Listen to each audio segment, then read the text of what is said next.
Hi, I'm Christina Bergston with the Animal Law Firm, where we are fighting for the underdog in Colorado, Tennessee, Pennsylvania, New York, and New Jersey. Today, I would like to talk to you about, I have so many things I want to talk to you about. Today, I want to talk to you about why HOAs are the seventh circle of hell. Right now, I have an emotional support chicken case in southern New Jersey, and the HOA is spending tens of thousands of HOA members' fees on attorneys because they're trying to get my clients to get rid of their emotional support chickens. Now, the reason why this is terrible is because my client needs these chickens.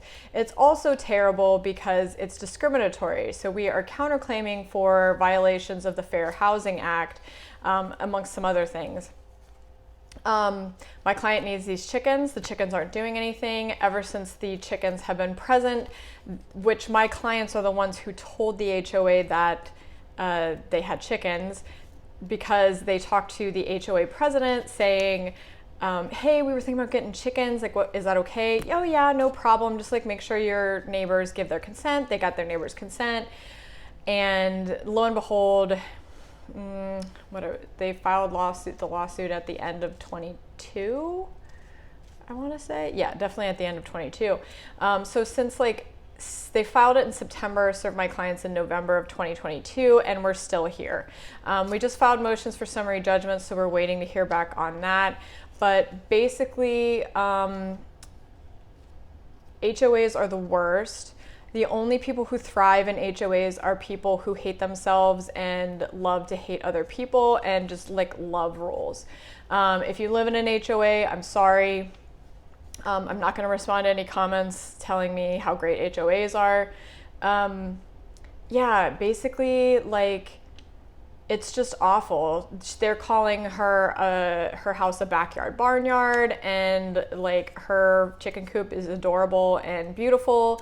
It's called the Fluffy Butt Hut. It's just so cute. It looks like it belongs. We've got the chicken lady of South Jersey to be our expert witness, and she said that their coop belongs in Better Homes and Gardens. And basically, this is just like an ego pissing contest between the HOA and my clients to a lesser degree. Because my clients said they had a conversation with the president, and when they brought that to the HOA's attention, he was like, no, you didn't. You're wrong. How dare you? And he's he works for some big law firm, as a bankruptcy attorney, but he represents creditors. So he literally represents Goliath in fights against David.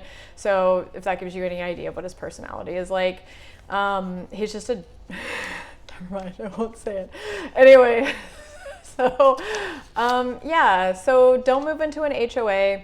In New Jersey, there's actually another case that's pending in front of the New Jersey Supreme Court involving an emotional support animal that's a dog. It's a condominium association. Sorry, I can't say that word. So it's slightly different, but basically the same rules apply. They're doing a Fair Housing Act. They're also doing a New Jersey anti-discrimination law claim. But it doesn't really provide any different protections. It does a little bit. It provides slightly more protections. But we just decided to do it under the Fair Housing Act, since the New Jersey anti-discrimination law doesn't really have any precedent for chickens. Anyway, so long story short, wish us luck. Wish us, I don't know, don't send us your thoughts and prayers. Send us something some sentiment that actually means something. Sorry.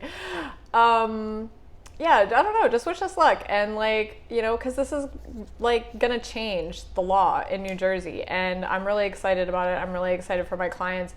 I did a really good not to brag, but I did a really good job on the motion for summary judgment. I haven't read theirs yet, but I have to, so I will get to that. But basically HOAs are very limited in what they can and can't do. So if you are in an HOA, make sure that you read your bylaws and covenants very, very carefully, because what I found out in reading the bylaws and covenants for this particular situation is that the bylaws and covenants do not give the HOA authority to sue one of its own members. And so basically they should never have brought the suit in the first place. So yeah, I'm kind of hoping I can get it thrown out. The judge is really cool, so that helps. I'm kind of hoping that he'll be cool for this motion. He's just like really nice. I'm just like really glad my clients got this judge because he seems really nice and like he actually cares. So it's just kind of refreshing because I don't usually get that.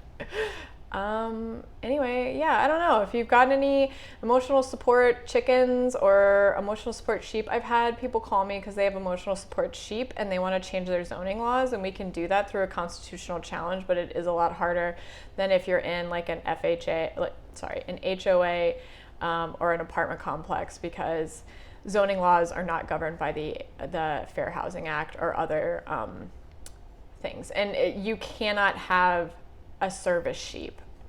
Under the Americans with Disabilities Act, which would be the only thing that would trump zoning laws, you can only have dogs as service animals. You can't have other species. So that automatically like puts them in the category of emotional support animal, not service animal.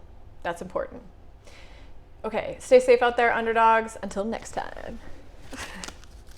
Wait. Don't make fun of me for being a millennial.